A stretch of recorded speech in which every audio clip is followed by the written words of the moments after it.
Bismillahirrahmanirrahim.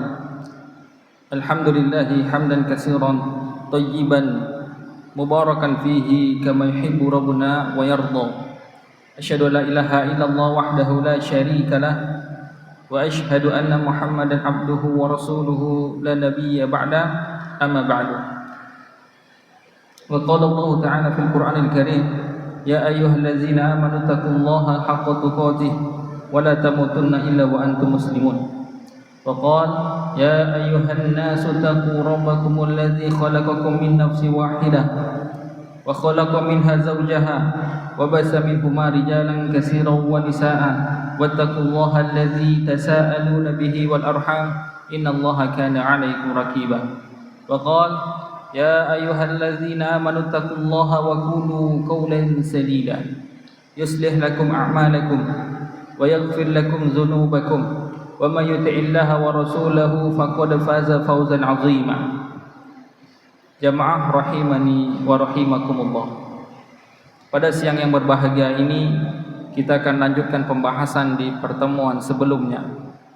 Di pertemuan sebelumnya, kalaulah masih ingat, kita membahas tentang fenomena yang banyak terjadi di tengah masyarakat, yaitu pecah kongsi. Betapa banyak kaum muslimin yang mereka sedang berada di perkongsian, baik kongsi masalah bisnis, kongsi masalah kegiatan sosial, kongsi masalah kegiatan dakwah dan lain-lainnya. Namun sayangnya mayoritas orang yang berkongsi, mayoritas orang yang bersyarikat ini di tengah jalan mereka mengalami pecah kongsi satu dan lain hal, yang mana fenomena pecah kongsi ini sudah dikhabarkan oleh Allah Ta'ala melalui lisan Nabi Daud di surat Sad ayat 24. Allah Ta'ala berfirman, wa inna katsiran minal khulata'i la yabghi ba'duhum 'ala ba'din illa alladziina amanu wa 'amilus shalihat wa qalilum mahum. Sesungguhnya mayoritas, kebanyakan orang-orang yang berkongsi, baik kongsi masalah bisnis, kegiatan sosial dan dakwah, mayoritas orang yang berkongsi maka sebagiannya akan zalim kepada mitranya, sebagiannya ingin menguasai kongsi tadi terhadap mitranya dan lain-lain. Illal ladzina amanu wa 'amilus shalihat, kecuali orang-orang yang beriman dan beramal soleh.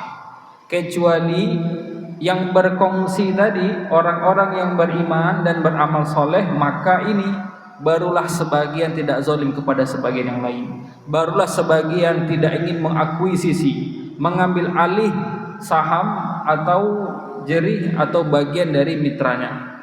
Wa qalilum mahum, tapi orang yang jujur dalam perkongsian, orang yang tidak curang dalam perkongsian, orang yang tidak semena-mena ingin menguasai perkongsian, ini cuma sedikit, kata Allah. Wa qalilum mahum, namun orang yang jujur dalam kongsi ini cuma sedikit.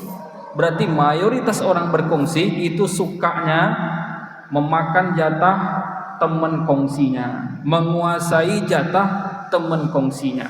Nah, di pertemuan sebelumnya, kalaulah masih ingat, kita bahas alasan pertama orang pecah kongsi adalah merasa lebih pintar, lebih banyak kerja, lebih banyak andil, lebih brilian idenya ketimbang mitranya, merasa diri lebih hebat. Ini sebagaimana perkataan Fir'aun, innama utituhu ala ilmin indi, aku diberi harta ini karena skillku, karena kepiawaianku, karena kepintaranku. Enggak. Kongsi tadi, kalaulah ada kongsi-kongsi di tengah masyarakat kok bisa berkembang, kok bisa besar, itu bukan karena diri dan hebat. Rasul sallallahu alaihi wasallam bersabda, dia sampaikan, yaqulullahu ta'ala, Allah berkata, ana salisus syarikaini malam yakhud ahaduhuma akhahu, aku akan menjadi partner ketiga, aku akan gabung menjadi partner ketiga di antara dua orang yang berkongsi, malam yakhud ahaduhuma akhahu, selama salah satunya tidak khianat kepada temannya. Jadi ini syaratnya, kalau ada perkongsian yang sehat, yang mana salah satu pihak tidak berkhianat, tidak nipu pihak lainnya, salah satu pihak tidak ingin menguasai saham lainnya, maka Allah akan gabung di sana. Allah ikut di perkongsian itu. Apa maksud Allah gabung di perkongsian tadi? Para ulama sebutkan, maka Allah akan berikan keberkahan pada perkongsian tadi. Allah akan jaga isi perkongsian tadi. Allah akan kembangkan. Kalau itu usaha, dibuat laris. Iza khanahu kharajatu min bainihima. Tapi kalau satu pihak mengkhianati temannya, satu pihak menculasi temannya, satu pihak ingin menguasai temannya, maka aku keluar angkat kaki dari sana. Allah akan tinggalkan perkongsian tadi, enggak ada keberkahan padanya, enggak ada perlindungan dari Allah padanya, mungkin bisa saja penuh sengketa, panas dan tidak jalan perkongsiannya. Jadi besarnya perkongsian bukan karena diri dan hebat, tapi karena ada keberadaan partner kita, karena ada mitra, teman kongsi kita, karena ada di situ dan kita jaga hubungan baik, Allah terlibat di sana, Allah muluskan perkongsian tadi. Bukankah Rasul sering sampaikan, sebab rezeki yang datang ke kita itu kadang sebabnya karena keberadaan orang lain, kita yang dapat rezeki. Pernah saya sampaikan hadis Nabi SAW, ada dua orang bersaudara, abang dan adik. Si abang sibuk kerja, si adik sibuk belajar, tapi belajar kepada Nabi. Si abang lama-lama kesel, saya capek banting tulang peras keringat, dia cuma goyang kaki, bawa buku, bawa pena, pergi pagi pulang sore, makan tinggal makan, minum tinggal minum. Dia protes kepada Nabi. Apa kata Nabi SAW? La'allaka turzaku bihi. Engkau dikasih rezeki oleh Allah karena saudaramu yang belajar tadi.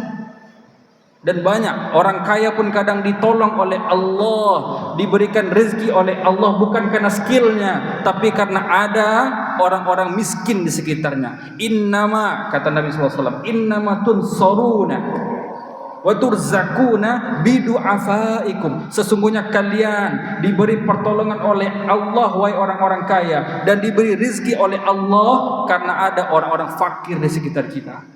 Jadi perkongsian tadi, hargai teman berkongsi. Mungkin dia tidak serajin kita, mungkin idenya nggak secemerlang kita, mungkin kerjanya atau andilnya atau linknya nggak sekuat kita, tapi karena adanya dia di syirkah tadi, adanya dia di perkongsian tadi, maka perkongsian tadi jadi berkah. Berkah itu apa?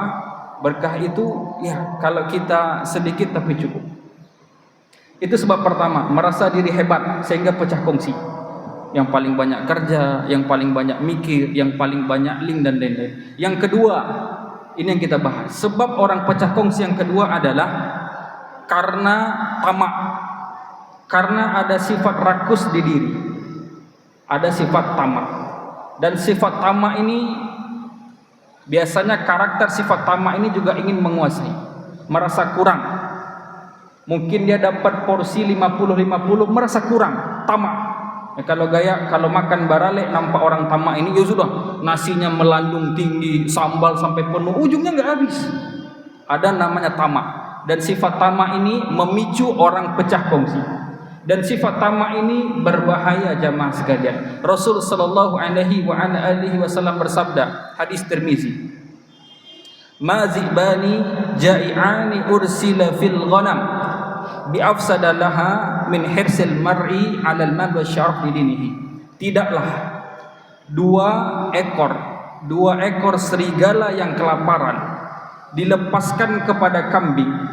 Ini dua ekor serigala yang sengaja dikandangin, dilaperin, dilepaskan kepada satu domba, tidaklah lebih berbahaya daripada tamaknya seseorang terhadap harta, wasyaraf dan kedudukan.